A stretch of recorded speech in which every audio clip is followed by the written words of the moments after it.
jamaah untuk selamat di waktu sakaratul maut. Kuncinya kembali kepada kehidupan dunia ini. Kenapa? Karena Rasulullah mengatakan, mautukum kama ta'isu. Engkau akan mati, engkau akan menutup kehidupan seperti apa kau menjalani kehidupan itu sendiri. Rupanya jamaah yang kata Rasulullah tadi selamat di barzakh kunci, rupanya terkait pula dengan nasib kita waktu menghadang, waktu menyongsong sakaratul maut.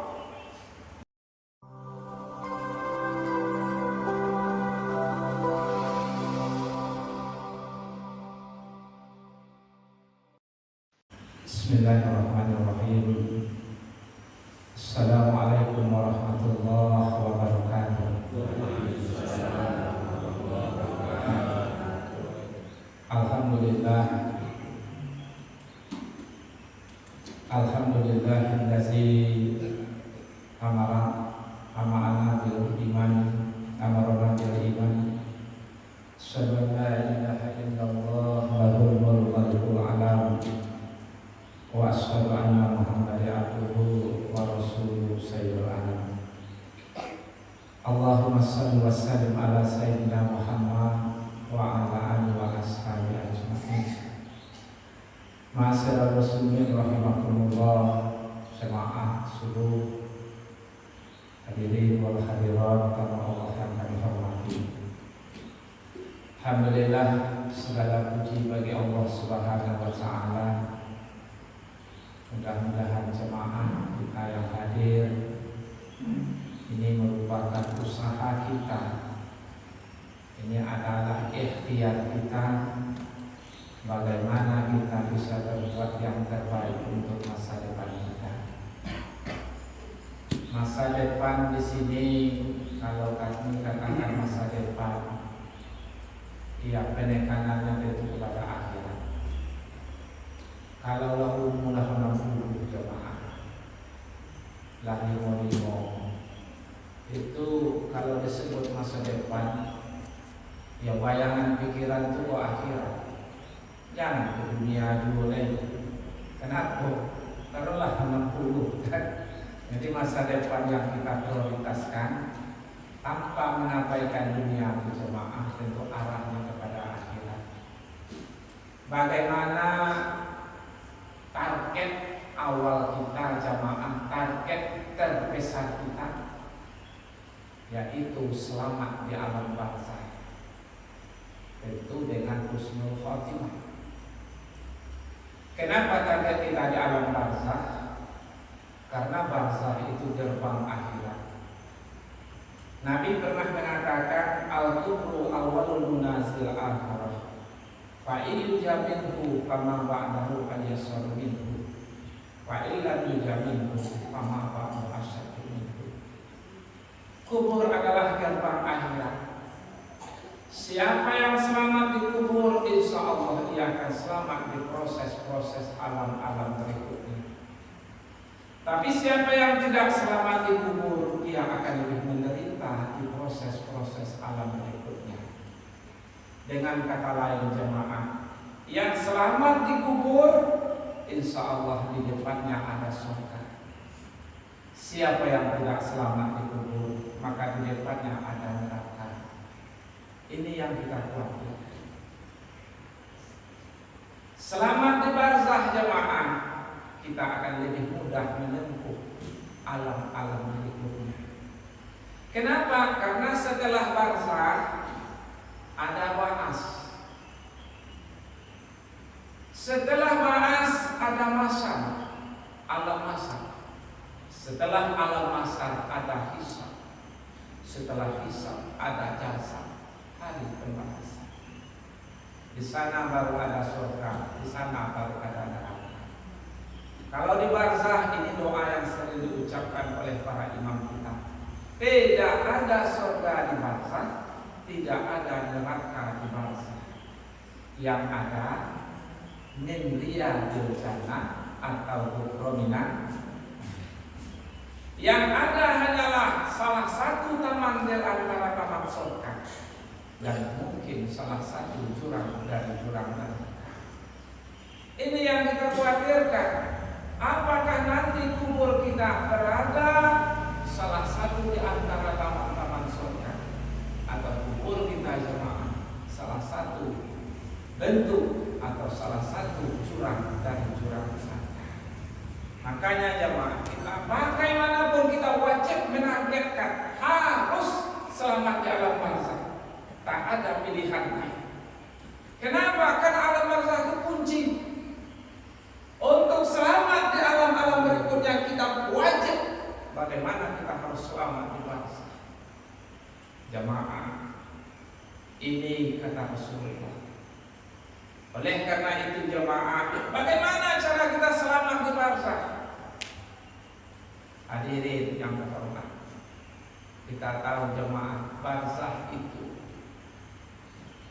sangat menakutkan. Tapi jemaah, disitulah nasib kita ditentukan. Barzakh itu amat sepi dan sunyi, tapi justru kita harus melewatinya sendiri-sendiri. Hadirin yang terhormat, gimana kita harus selamat di barzakh? Kata Rasulullah, kubur itu pertama amat menakutkan. Kuncinya jamaah, kubur itu amat menakutkan. Tolong luaskan kubur itu dengan banyak-banyak sedekah. Kemudian jamaah, kubur itu gelap. Maka kata Rasulullah, nawwir buyutakum min tilawatil Qur'an. Terangi kuburmu, tegari rumahmu dengan banyak-banyak membaca Quran.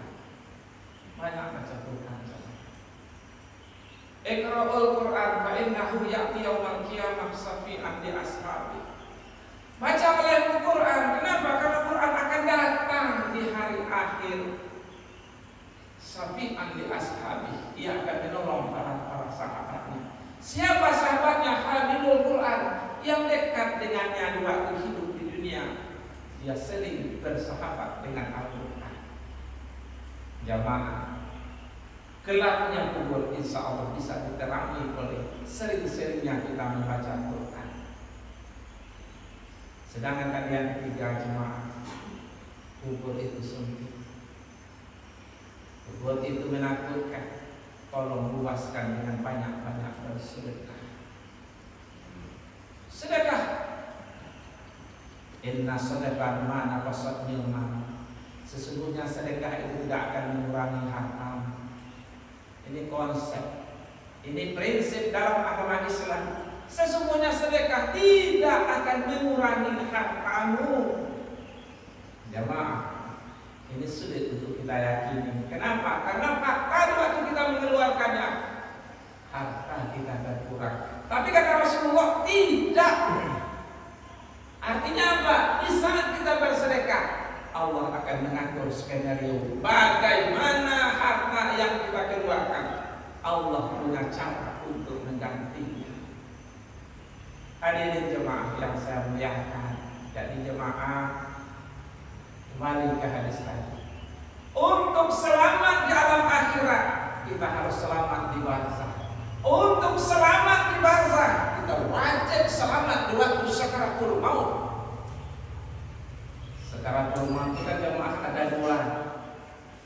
Apakah husnul khatimah atau su'ul khatimah? Untuk selamat di akhirat mesti selamat di barzakh. Untuk selamat di barzakh kita wajib selamat di waktu sakaratul maut. Jamaah, rupanya di dalam hadis lain disebutkan untuk selamat tidak kita di alam barzakh. Dan mulai kami Pak Ji. Kembali jamaah. Untuk selamat di akhirat wajib selamat di alam barzakh, hadis tadi. Untuk selamat di alam barzakh wajib selamat di waktu sakaratul maut. Rupanya jamaah, untuk selamat di waktu sakaratul maut, kuncinya kembali kepada kehidupan dunia ini. Kenapa? Karena Rasulullah mengatakan, mautukum kama ta'isu. Engkau akan mati, engkau akan menuntut kehidupan seperti apa kau menjalani kehidupan itu sendiri. Rupanya jamaah yang kata Rasulullah tadi selamat di barzah kunci, rupanya terkait pula dengan nasib kita waktu menghadang, waktu menyongsong sakaratul maut. Bagaimana supaya selamat di sakaratul maut? Rupanya jamaah Nabi menjelaskan mautukum kama fa'isu, engkau akan mati seperti apa kau menjalani kehidupan itu. Artinya jemaah, bagaimana kita menjalani kehidupan, seperti itulah kita akan menutup kehidupan itu sendiri.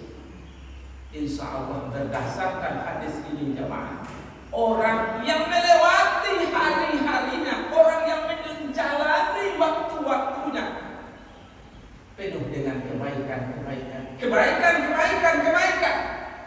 entah hubungannya dengan Allah dan hubungannya sesama manusia diisi dengan kebaikan. Insya Allah jemaah ini akan ditutup dengan kebaikan, husnul khotimah. Dalilnya hadis tadi. Jemaah begitu juga orang yang mengisi waktunya, orang yang menjalani waktu-waktunya penuh dengan menumpuk dosa. Berdasarkan hadis tadi ini akan menutup kehidupannya dengan su'ul khotimah. Jadi kunci di akhirat ada di barzah, kunci di barzah ada di sakaratul maut. Rupanya kunci di waktu sakaratul maut ada di waktu bagaimana kita menjalani kehidupan di dunia ini. Oleh karena itu jemaah, mari kita bandingkan baik-baik. Nabi itu jemaah hanya 63 tahun di dunia ini.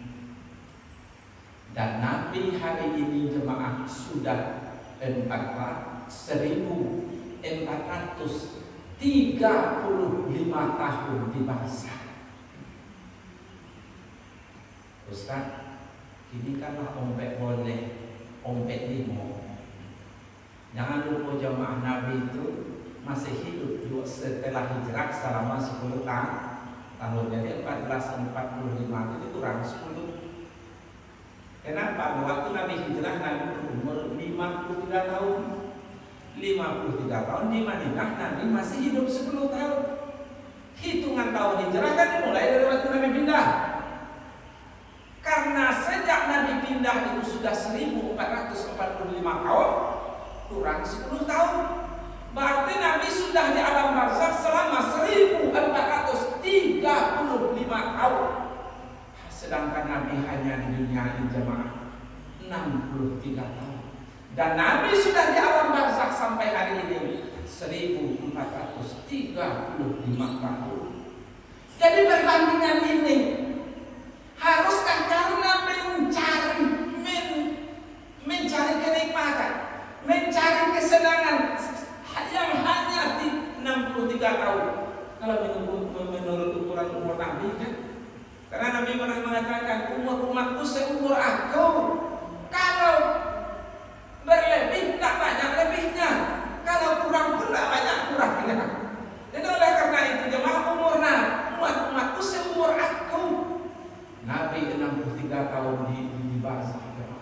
Nabi 63 tahun di dunia dan sudah 1435 tahun di barzakh. Kalau ini kita bandingkan, alangkah bagusnya kalau kita membuat kesimpulan, ya Allah, prioritaskanlah di 60 tahun ini jamaah untuk bagaimana kita bisa selamat di alam barzakh. Kenapa? Karena dunia merupakan kunci. Hadirin jemaah yang saya hormati, ingat baik-baik jemaah. Di waktu alam-alam akhirat ada suatu nama, ada suatu suasana, bukan alam jemaah, suasana alam waktu manusia melintasi itu. Apa suasana itu jemaah? Yaumul hasar atau hari penyesalan. Semua manusia menyesal di hari itu jamaah. Kalau yang beriman saja menyesal, apalagi yang tidak. Kalau yang masuk surga saja menyesal, apalagi yang masuk neraka. Kalau yang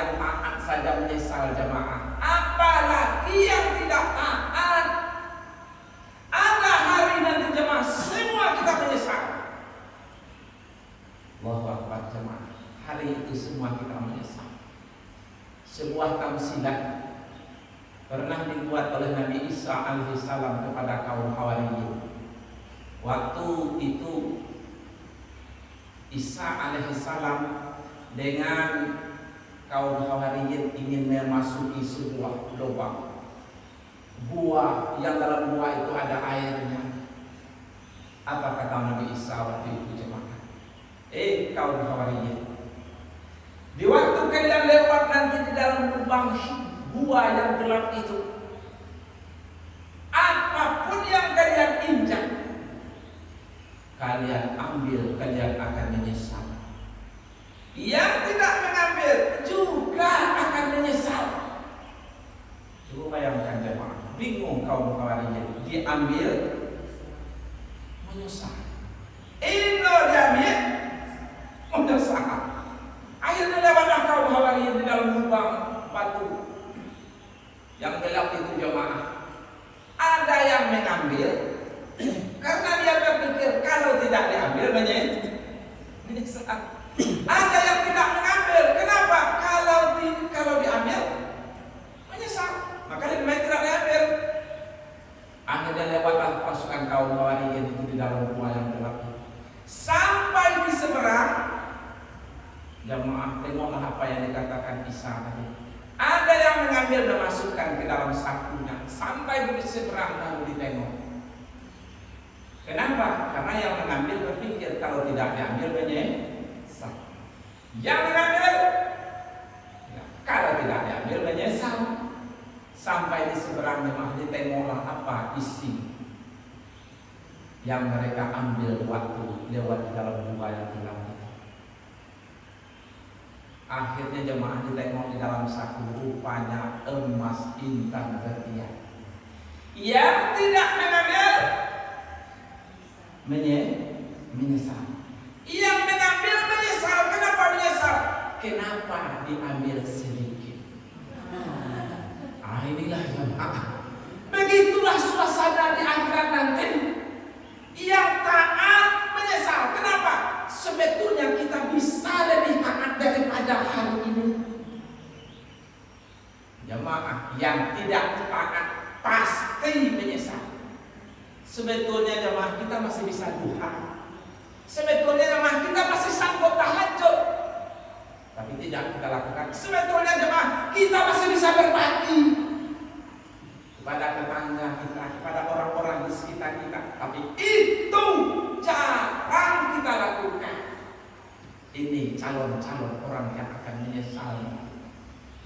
Lambat kali tetangga datang rumah nak minjam kosong pula, bukan menyesal suka kikik lah, menyesal kita. Kenapa? Karena memang dunia Allah Akbar luar biasa. Makanya Nabi mengatakan, la tu'amil raqablah minad dunya fa innalam ahluha laka. Jangankan ikat dunia dalam hatimu. Kenapa? Engkau akan susah berpisah dengannya. Apapun jemaah yang kita letakkan di dalam hati, kita akan berat berpisah dengannya. Kalau itu materi kita letakkan dalam hati, berat berpisah dengannya, artinya berat untuk berbagi dengan yang lain. Akhirnya jamaah awak menjadi yang ki. Punya apa yang dikatakan Nabi itu ada manfaatnya untuk kita. Apa yang dikatakan yang dilarang Nabi itu ada fadilah. Di belakangnya jamaah apa yang disuruh Nabi itu kita lakukan. Fadilah akan menunggu kita di belakang. Tapi apa yang dilarang Rasulullah kita lakukan juga. Jamaah ada mudarat yang akan menimpa kita di belakang. Hadirin jemaah yang saya muliakan, memang dunia kok kadang-kadang sampai melupakan jemaah.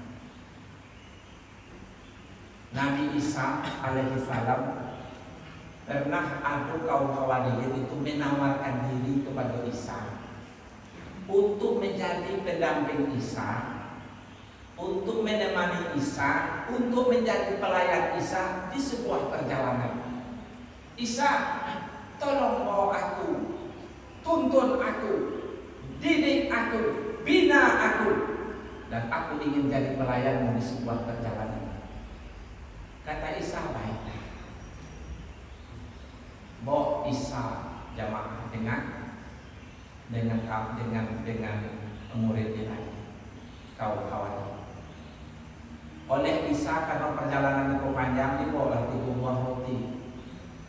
buah roti jemaah. Ya. Mereka pun berangkat ke jalan jauh. Sedang Isa sedang beribadah khusyuk kepada Allah. Lama pelayan itu kata lipat. Roti kan dari 3 tadi. Dimakannya cik sampai kekenyangan. Jadi siap Isa beribadah, ditanya oleh Isa, mana roti wak tadi? Tadi 3 kok 2 leh. Kecek muridnya tadi, entah Isa, tak tahu pula. Isa diam. Merangkai ke jalan jemaah. Nampak dari Isa orang butuh total. Sehingga Isa dipogang atau dikusuk-kusuk. Elok, sehat, sembuh total mata orang tadi. Kemudian Isa bertanya ke muridnya tadi, mana roti yang sebuah lain tadi? Lah apa disangka? Kecek murid tadi, betul dari Isa, entah mana ya? Diam Isa. Akhirnya mereka lewat di sebuah sungai yang dalam, besar, deras. Dipegang tangan muridnya berjamaah. Lewat di atas sungai itu berjalan di air tanpa tenggelam, tanpa basah. Lewat sampai ke seberang. Sampai di seberang, apa kata Isa? Mana tinggi sebuah tadi? Kecil muridnya. Ini tahu pun Isa ke mana ya? Isa tetap diam juga. Akhirnya apa yang terjadi? Sampai di pinggiran pantai di seberang itu, Isa kumpulkan jamaah batu-batu kerikil-kerikil yang ada di pinggiran sungai itu. Di waktu batu itu disentuh oleh Isa, dikumpulkan 3 onggok yang disentuh Isa itu menjadi omeh satu ekor. Apa kata Isa? Iko untuk aku, iko untuk abang, iko untuk yang makan roti yang ciek tadi. Karena suruh tadi. Untuk aku kita Isa omeh sumuk untuk abang, yang sumuk lain untuk yang memakan roti yang sebuah tadi. Isa, aku makan roti yang ciek. Allah Akbar.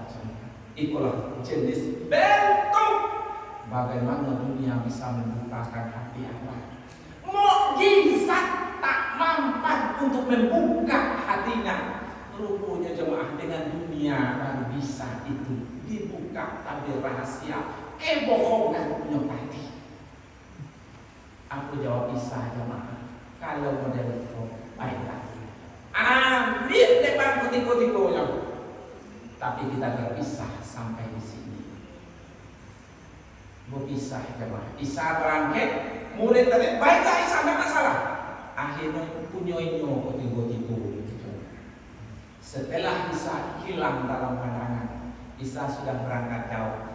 Datang perampok, batiku. Apa yang terjadi jemaah? Murid Isa dibunuh, emasnya dirampas. Mati umat Nabi Isa tadi, dapatlah oleh 3 penyamun tadi. Tapi rupanya jemaah dari 3 penyamun kok ada 2 yang akrab, ada suami yang tidak akrab-akrab itu. Akhirnya disusunlah siasat, suruh kawan kau memelinasi depo waktu siasat waktu nyokoi. Baik, disuruhlah kawan yang kurang akrab tadi kau mencari nasi. Yang kedua, kau menyusun strategi bagaimana omeh pun dibagi 3, tapi dibagi 2. merangkek ngesuang polinasi. Setelah polinasi baru beko awak bagi omeh. Baik, yang tinggal menyuruh nyusun siasat. Tiba kawan kau beko awak siasat buat bunuh omeh. Dari dibagi tiga menjadi bagi dua jamaah. Rupanya yang baik kau punya niat jahat pula. Untuk apa omeh itu dibagi tiga? Ancalah pelaku suang melek. Nasi dan kulit jadi diracun nak. Setelah itu makan, dibawa buku untuk kawan sampai ke lokasi. Kawan dibunuh. Setelah dibunuh, sebelum dibagi makan waktu dulu. Apa akhirnya jemaah? Setelah makan sebelum membaginya, lah jadi mayat dulu dan dulu. Ketiga-tiganya maka masuk murid Nabi Isa menjadi mayat jemaah di lokasi itu. Bertahun-tahun kemudian lewat Nabi Isa di situ nampaklah omeh yang tiga umbuk kok dengan tulang-tulang mayat yang 4 orang tadi. Oleh karena itu jemaah, beginilah dunia memperlakukan kita. Coba pikir ada jemaah. Payah-payah wak mengumpulkan dunia. Wak kau wak tanam saham, wak usaha jemaah.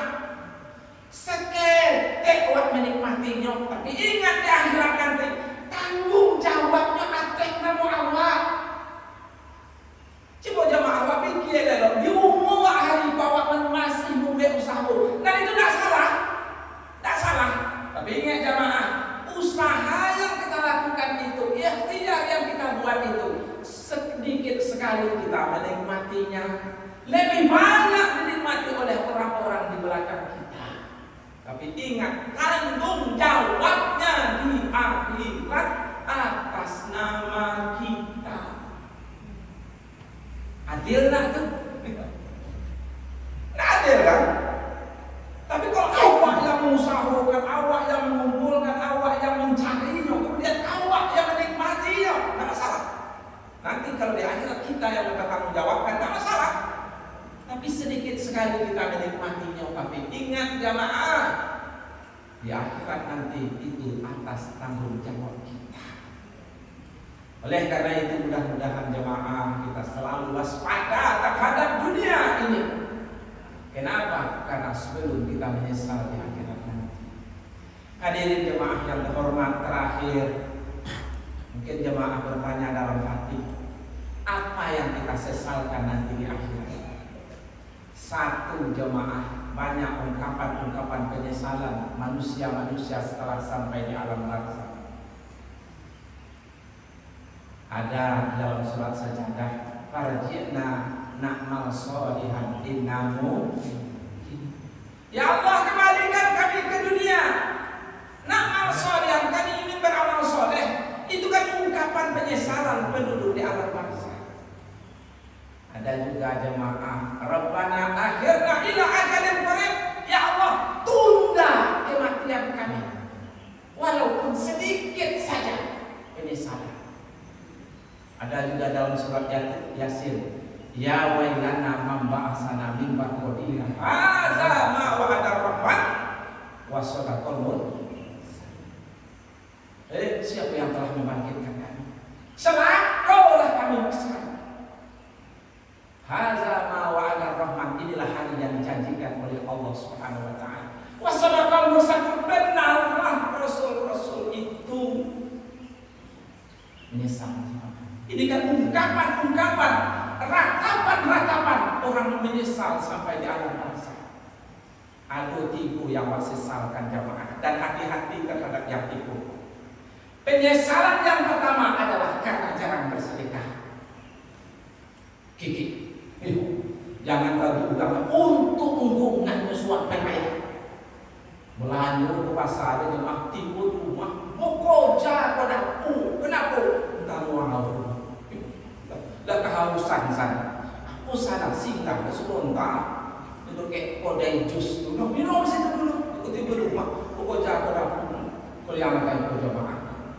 dia tidak bisa menikmati hartanya. Kenapa? Sibuk memburunya, lupa menikmati apa yang sudah ada.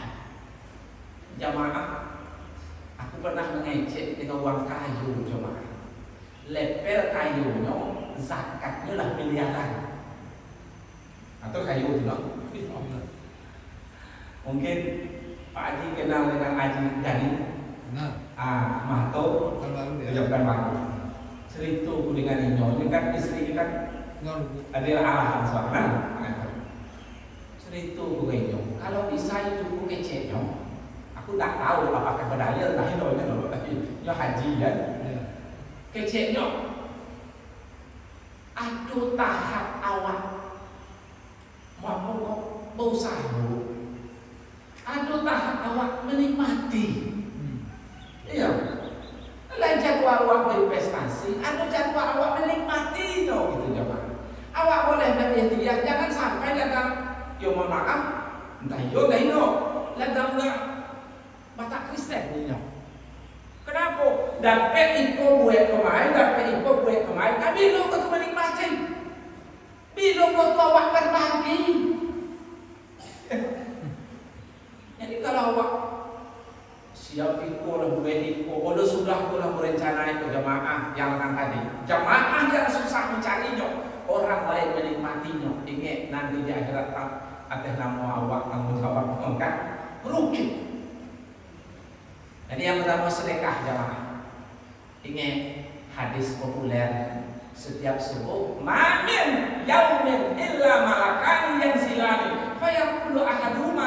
Tidak satu subuh pun melainkan Tuhan turun dua malaikat kan?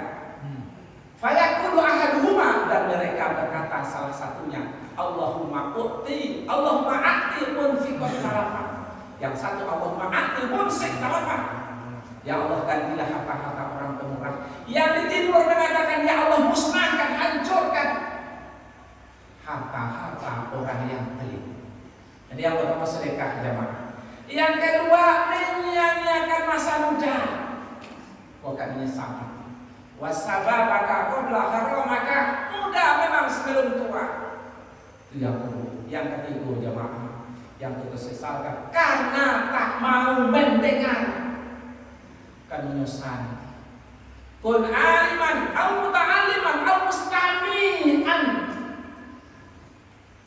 au muhibban, wala takunu khawmisan patahlah. Kalau bisa jadilah kalian orang yang mengajar. Tidak bisa yang mengajar, tidak bisa yang mendengar, tidak bisa yang senang, yang mendukung, yang mensupport kegiatan itu. Wala takunu khawmisan, jangan jadi yang kelima. Mengajar tidak bisa mendengar, mengajar tidak bisa, belajar tidak mau mendengar, tidak suka, mendukung pun tidak. Patahlah. Kalau yang kelima, selain yang keempat tadi, yang kelima jangan engkau menjadi orang kelima, patahlah, engkau akan celaka. Jadi mudah-mudahan jemaah, sebelum kita menyesal di akhirat nanti, mari kita berpikir baik-baik agar nanti kita tidak menyesal di saat kita melintasi hari-hari di mana hari itu telah dijanjikan. Inna sa'ah la raiba fiha akadu fiha, dan inna Allaha yaqasu ma'fil kubur. Sungguhnya kematian itu pasti akan datang. Akadu fiha, kami sembunyikan waktunya. Tidak ada yang tahu kapan kematian itu datang. Itu jasa karena kami ingin balas seluruh amal kebaikan yang kita lakukan. Di ujung ayat ada katanya itu jasa, kullu nafsin bima tas'a. Ada ujung ayat itu yang menyebutkan karena ayat itu dua buah. Innallaha yab'atsu man fil qubur, dan Allah akan bangkitkan kita dari alam kubur. Hadirin jemaah yang terhormat, mungkin itulah yang dapat kami sampaikan sedikit bisa memberi semangat dan motivasi kepada kita menargetkan. Kalau Abdul Somad selalu doakan saya supaya kata saya mati dalam keadaan husnul khotimah. Jamaah, kurang apa amal beliau, kurang apa ibadah beliau, kurang apa sumbangan ilmu pengetahuan yang beliau berikan, tapi tetap dia berharap merendahkan diri di hadapan Allah dan manusia. Doakan saya agar saya mati dalam keadaan husnul khotimah. Adi Hidayat di Binjai jemaah, di Binjai Medan. Apa katanya jemaah? kalau kalian tidak melihat adi hidayat di dalam surga. Dia meminta kepada jemaah dengan menangis, kalau kalian tidak melihat adi hidayat ada di dalam surga, doakan kepada Allah agar saya dimasukkan ke dalam surga. Kenapa? Karena di akhirat ada dua jemaah. Kalau tidak di surga di neraka, kalau tidak di neraka di surga. Kalau kalian tidak melihat, doakan saya kepada Allah agar saya dimasukkan ke dalam surga. Kita tahu berapa level kesolehan adi hidayat, berapa ilmu yang telah ia berikan kepada mungkin tidak lagi Indonesia tapi Asia ini, ya, sehingga jemaah orang soleh memang tidak pernah merasa soleh. Orang yang taat tidak pernah merasa dia ahli ibadah. Kita lihat dari contoh ungkapan 25 besar di Indonesia. Mudah-mudahan jemaah kita pun seperti itu. Jangan pernah merasa aman, jangan pernah merasa selamat dalam menyongsong kehidupan akhirat nanti. Kita tetap waspada jemaah dengan berusaha, mudah-mudahan Allah tutup kehidupan kita dengan husnul khotimah. Amin ya rabbal alamin. Subhanallah bihamdihi, subhanakallah bihamdika, asyhadu an la ilaha illa anta astaghfiruka wa atubu ilaik. Assalamualaikum warahmatullahi wabarakatuh.